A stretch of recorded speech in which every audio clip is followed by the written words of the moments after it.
Welcome back, friends. My name is Katie. If you're new to my channel, this is Louisiana Cooking and Living. We're in the kitchen again, but today we're doing something a little different. I'm going to be boiling a chicken and making some bone broth, and then we will be canning that together.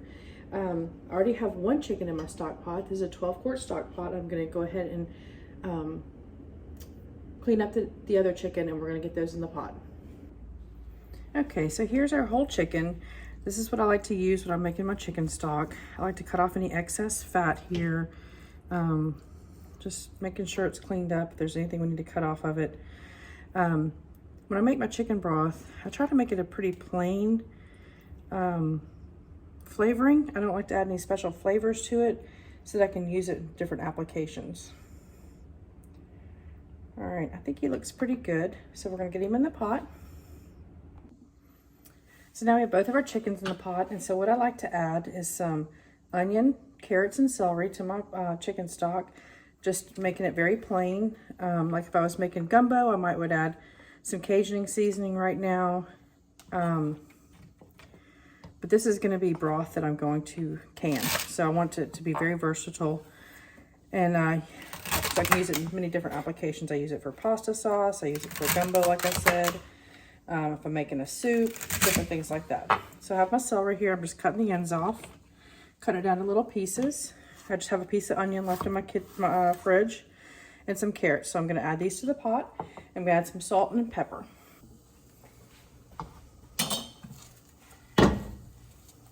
All right, everything's going in the pot now.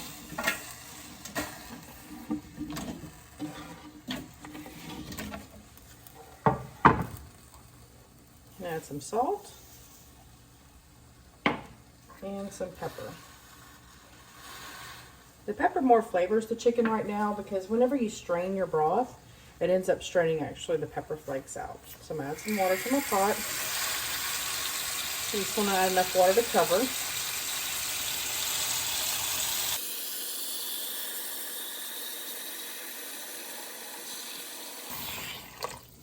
Okay.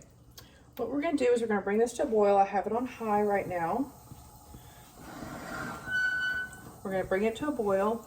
And then once it comes to a boil, I'm going to turn it down to a simmer. I find that I like the texture of the chicken better once it's simmering. But once it starts boiling, it does the protein kind of cooks the top and you can kind of skim off that foam. So we'll be back when I'll show you that process. And we'll be back in a minute.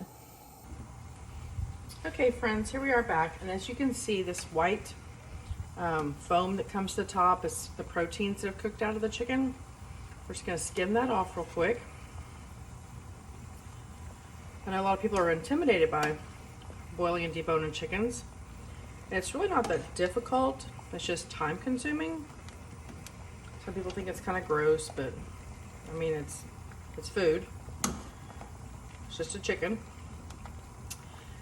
If you do a couple of chickens at a time like this, then you don't have to do it as often. We're gonna not just can this chicken broth, we're actually gonna freeze our chicken meat also. I'm not a fan of overcooked chicken in this process. It kind of gets grainy, I think. So I feel like pressure canning the chicken might turn it kind of grainy like that. So I just like to freeze my chicken in a little bit of broth, so I can use it another time. All right, so I'll come back a few times throughout the boiling process and skim some more of this foam off the top. But I'm gonna turn it down to a simmer now. I like that it's more tender, I think, if you just kind of simmer the chicken and not have it at a rolling boil. So I'll bring that down. And I'm gonna let this cook for about an hour. I have 2 chickens in here, so we'll cook about an hour. And I'll pull them out and let them cool, and then I'll bring you back when it's time to start deboning the chicken. Okay, we're back. I've already deboned one of my chickens here. I have the second one to do. I put all my scraps from my first chicken into my pot with my broth, and we're gonna debone the second chicken real quick. I mentioned making gumbo earlier, or you could use the sauce, the broth for a pasta sauce or a soup. But the chicken you could also use for put in your gumbo, jambalaya, in your pasta, a chicken salad, a pasta salad, even like some taco meat. So here we are, we're gonna just debone this. You have to let it cool because it does get pretty hot when it's cooking. And just go through with a fork and pull all the meat off the bones.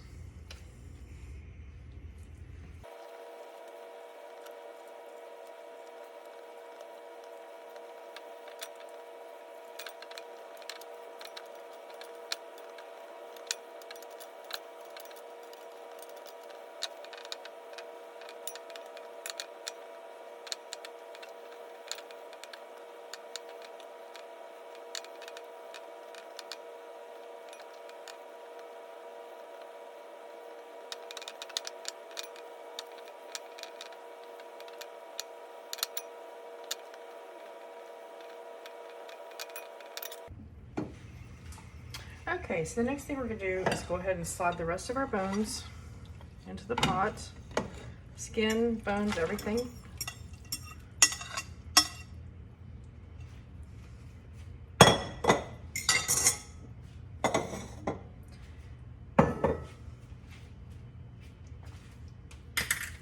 I'm gonna pour some apple cider vinegar in there. That pulls the collagen and all the minerals and nutrients out of the bones and brings them to the broth. But before I do that, I am going to show you how I freeze the chicken for now. So as you can see, I have quite a bit of chicken here, and I get these plastic deli containers on Amazon. And what I like to do is I fill them up most of the way with the chicken.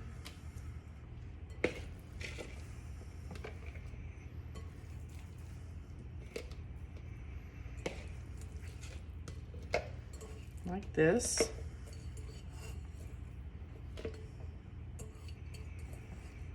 And then I like to ladle some of the chicken broth over those.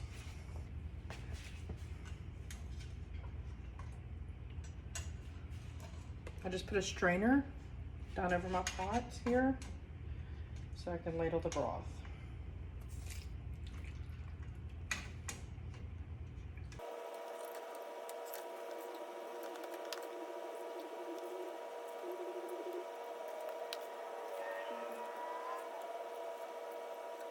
Okay, I'll wipe my containers down. I'm going to put lids on them, and then I will mark these chicken and broth and May 2023. Go straight in the freezer, and you have ready to go chicken anytime you need it. Okay, so I have my pot here. I'm gonna add some more water to it. This will be cooking for about 24 hours, and so you might have to add water occasionally because it will evaporate. So I'm gonna add water. And like I said, I'll add a couple of tablespoons of apple cider vinegar to my pot. This is the apple cider vinegar I have. I have it from Costco.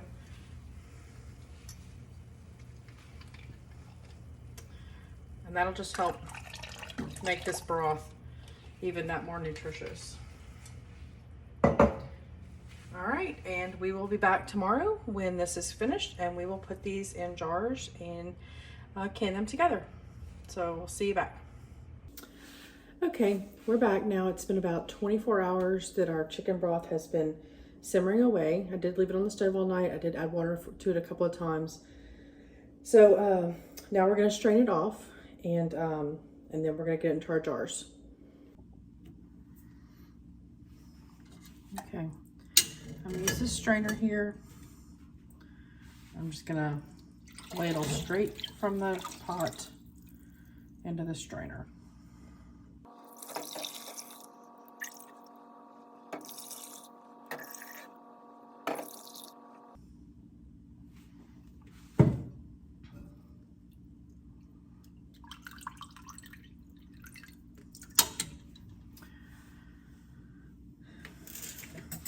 And then as my pot is full, I'm going to ladle into my jars.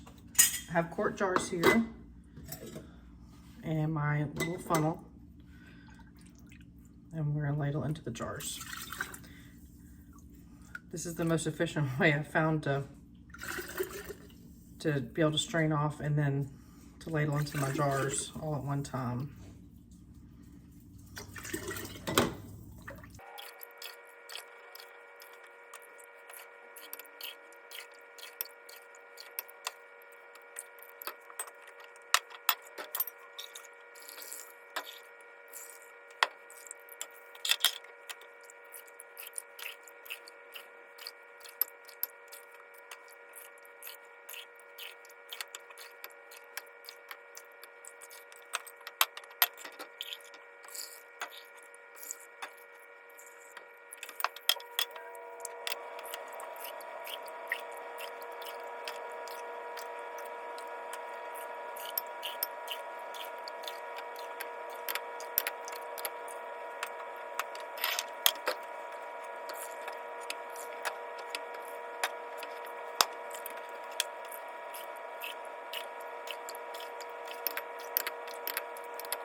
Okay, so I have a Presto canner, and this is the manual, and I am following the instructions on this, and it says to leave a 1-inch headspace, which I did. You're gonna take a paper towel dipped in some just regular white vinegar, and you're gonna clean the rims off of your jars. Chicken broth is gonna have a fat layer on there, and you wanna make sure the rims are completely clean so that your lids will seal. We are using the pressure canner for this. I'm going to use some brand new lids. Also, in the process of doing this, you want to make sure your broth, your jar, and your canner are all about the same temperature, so that there is no breakage in your jars. You don't want to shock them. So we're going to put our lids on. We're going to screw our rings on fingertip tight. You don't want to crank your lids down, you just want to screw them on and tighten just with your fingertips.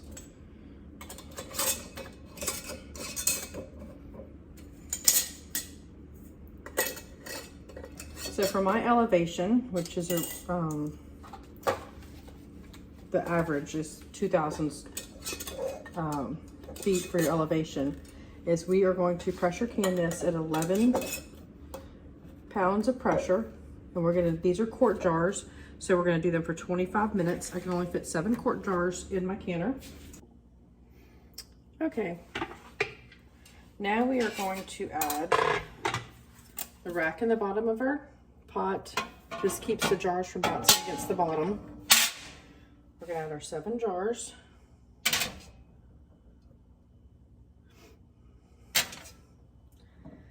I am not an expert at canning. I like to can. I try to can every couple of weeks, something, spaghetti sauce, chicken broth, something like that. There are a couple of YouTube pages that I really watch and love to watch, and they can a lot. One is Three Rivers Homestead, and the other one is called Make It Make. They do a lot of canning. Also Acre Homestead, she cans quite a bit. I'm gonna add 3 quarts of water. These are the instructions that are for my canner.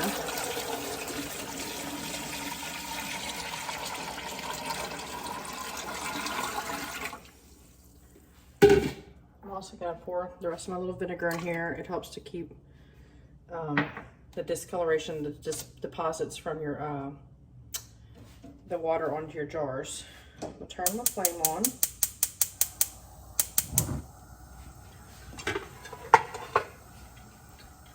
Now each canner is different. There is a seal inside here, a rubber gasket.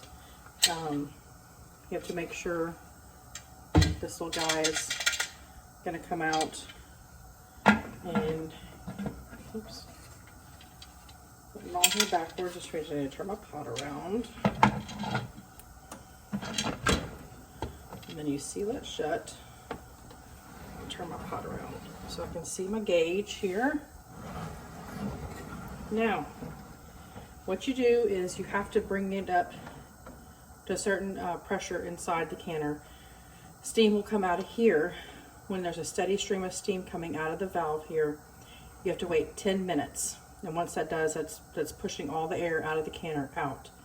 And then once it has released steam for 10 minutes straight, you put the little jiggler on, and that's when you start increasing the pressure on the gauge. So we'll come back whenever we have steam starting to come out. Okay, you can see that stream of steam coming out. We're going to set our timer for 10 minutes. And when we come back, we're going to put the little weight on there. And then we're going to let the pressure come up to 11 pounds of pressure. So we'll be back in a minute, in 10 minutes. Okay, our timer just went off, so I'm going to put the weight right over here. Just be careful with the steam.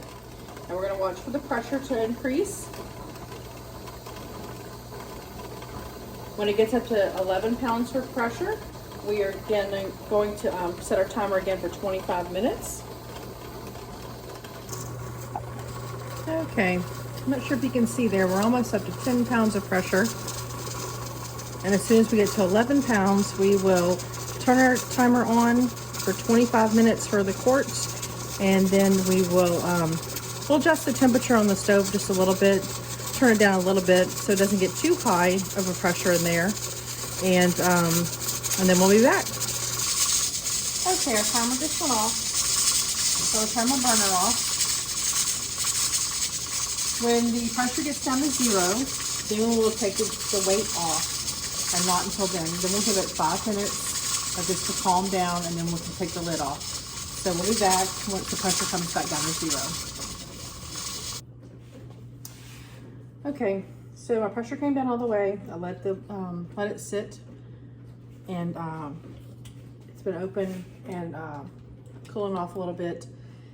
I did have something kind of odd happen in here. I did have the lid come off of one of mine. The jar didn't break. Not quite sure what happened, but the lid came off.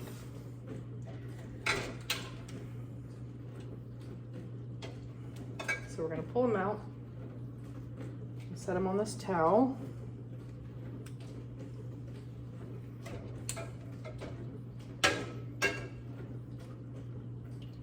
They're very hot.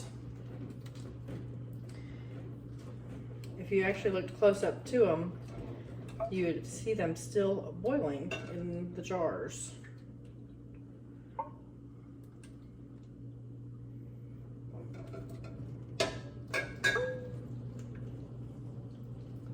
So we're gonna let these sit on the counter. They need to sit for 12 to 24 hours as is on the counter, on a towel or something, so they're not on the cold counter.